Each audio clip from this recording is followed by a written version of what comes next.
Hola chicos, buen día. Hoy empezamos la clase virtual 4, seguimos con sensores. Hoy vamos a ver un tipo de sensores que se llaman caudalímetro. ¿Qué es un caudalímetro? Supónganse que tienen una pileta de natación y saben que ustedes cargan un balde de agua cada minuto y lo hacen en la pileta de natación. Entonces, quieren saber a qué ritmo o en cuánto tiempo van a llenar la pileta.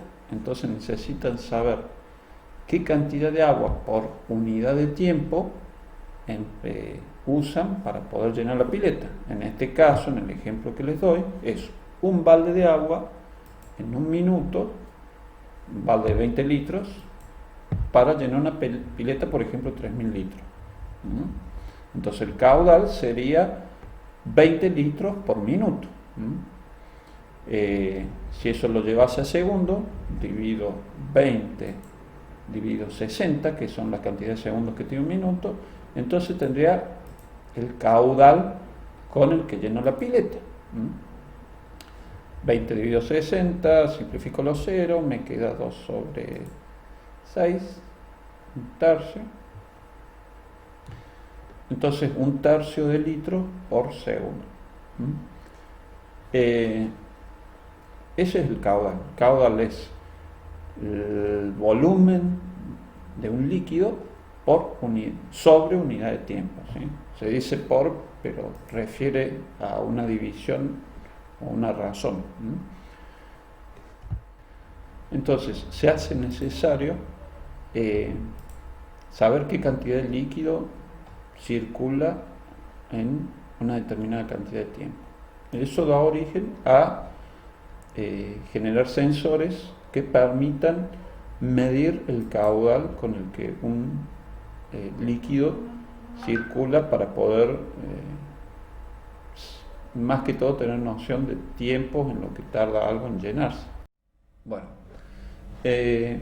una forma de ver el movimiento del agua ¿sí? y el caudal es a través de una representación como la que ven en la imagen. En la imagen tenemos en azul una fracción o un pedazo de todo el agua que está circulando por una tubería, ¿sí?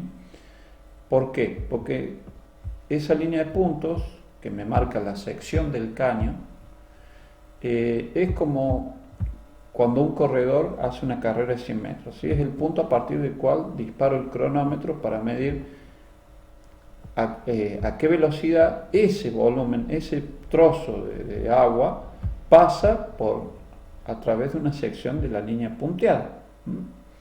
Entonces, para saber el caudal, mido en determinado volumen cuánto tiempo tarda en pasar por una sección.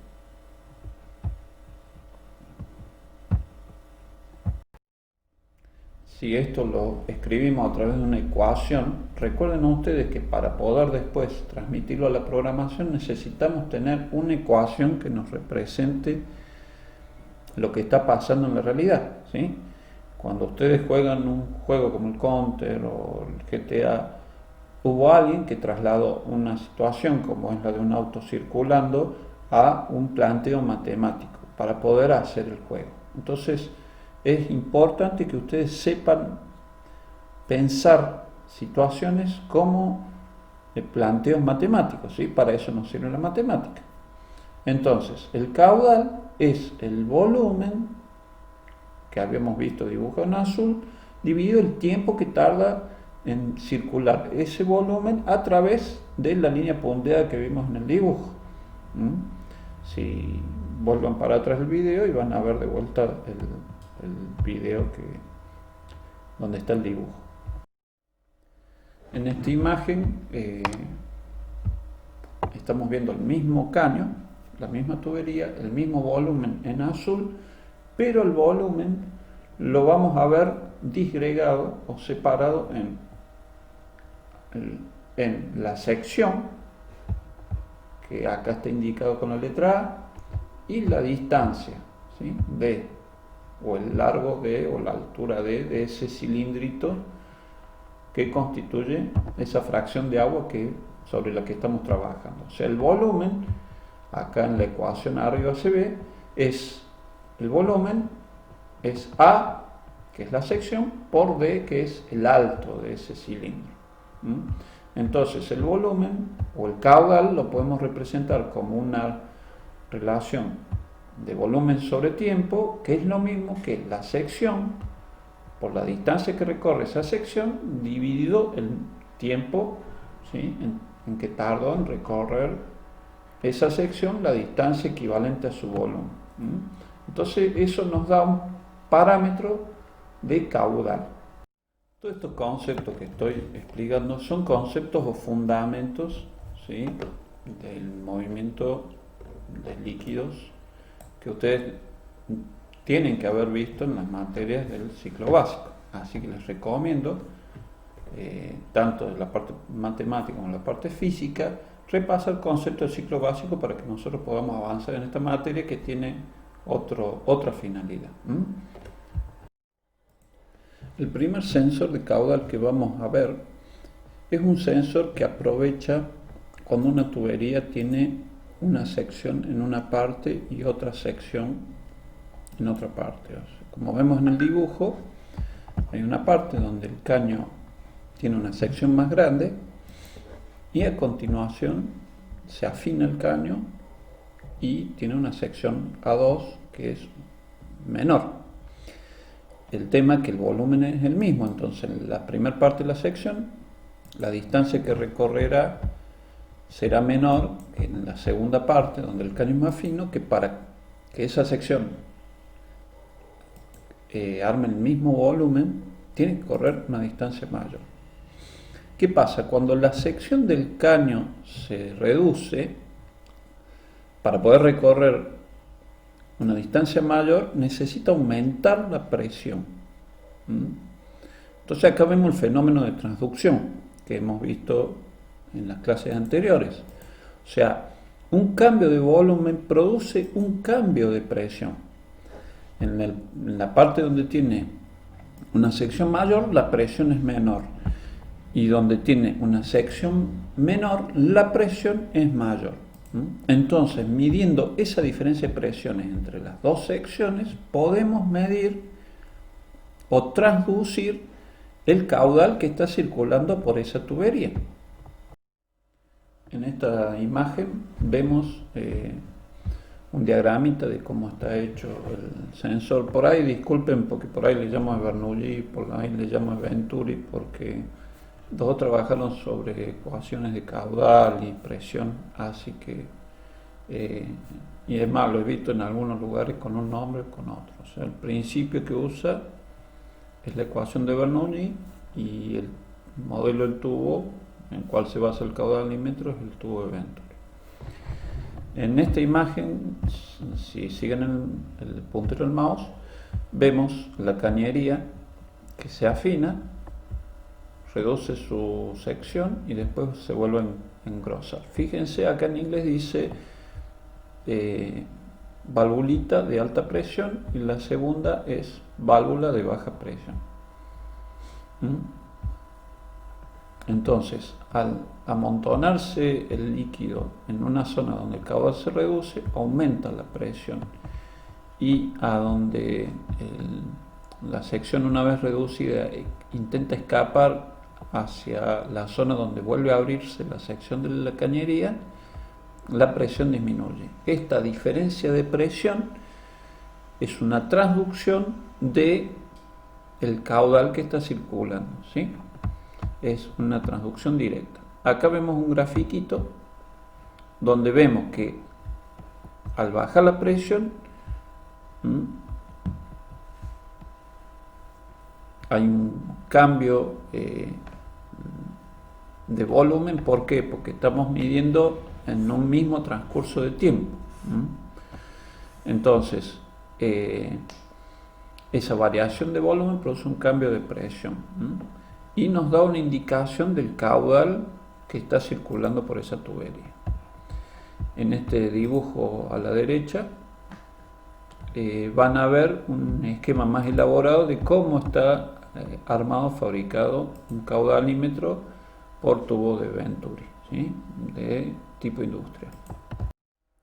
Bueno, el segundo modelo de caudalímetro que vamos a ver es el caudalímetro a molinete. Este caudalímetro se basa en el principio de que si ponemos dentro de una tubería una hélice, el agua al circular va a provocar que la hélice empiece a girar. Acá vemos una representación donde vemos el rotor, ¿sí?, las palas de la hélice y el líquido circulando, que al momento de pasar por la hélice tiene que tener una circulación que se llama flujo laminar, o sea, todas las partículas de agua medianamente recorren una línea recta. Al chocar las partículas de agua con las paletitas de la turbina o de la hélice, la hacen girar, entonces por cada vuelta que da la hélice pasa un determinado volumen de agua. Entonces por cada vuelta que da la hélice, al pasar una cantidad o un volumen de agua en una unidad de tiempo, tenemos una medida de caudal. Siempre que dé una vuelta a la hélice va a pasar el mismo caudal. Entonces, mientras más fuerte de vuelta a la hélice, más caudal pasa. Mientras más lento de vuelta a la hélice, menos caudal pasa. Para poder detectar cada vuelta de la hélice, ponemos en la hélice un imán que al pasar por un detector de campo magnético, que después ya lo vamos a ver más adelante, envía una señal avisando que la hélice dio una vuelta. Entonces, contando pulsitos de este sensor, nos da una idea de la cantidad de vueltas que ha dado la hélice, y de ahí podemos traducir el caudal que está circulando por esa tubería. Hasta acá vamos a ver sensores de caudal o caudalímetros. ¿Sí? En la próxima clase vamos a continuar porque son varios modelos y me interesa que ustedes tengan conocimiento de todos los modelos comerciales de caudalímetros que pueden llegar a encontrar. Como actividad, me interesa sobre todo que puedan analizar el principio de funcionamiento. Ustedes deben tener noción el día de mañana cuando trabajen de cuál es el principio de funcionamiento del caudalímetro, que por supuesto comercialmente pocos a lo mejor o quizás ninguno lo fabrique, pero a la hora de comprar uno ustedes deben tener noción clara de cómo el principio de funcionamiento, para saber cómo tomarlo en cuenta o prever el mantenimiento o ver cuáles son las posibles fallas, y les va a permitir a ustedes desempeñarse bien en el trabajo que les toque hacer. Por otro lado, si no trabajan de mañana en la industria o no siguen la actividad técnica, son principios fundamentales de la física, ¿sí?, que les va a permitir reparar el calefón vuelta al motanque de su casa, o ver por qué la cañería no está funcionando bien. O sea, son cosas de la vida cotidiana que, teniendo noción del concepto, les va a permitir a ustedes, o si les cobra el técnico que les repara algo, saber si no le está diciendo cualquier cosa, porque ustedes van a tener fundamento para saber de qué se está hablando.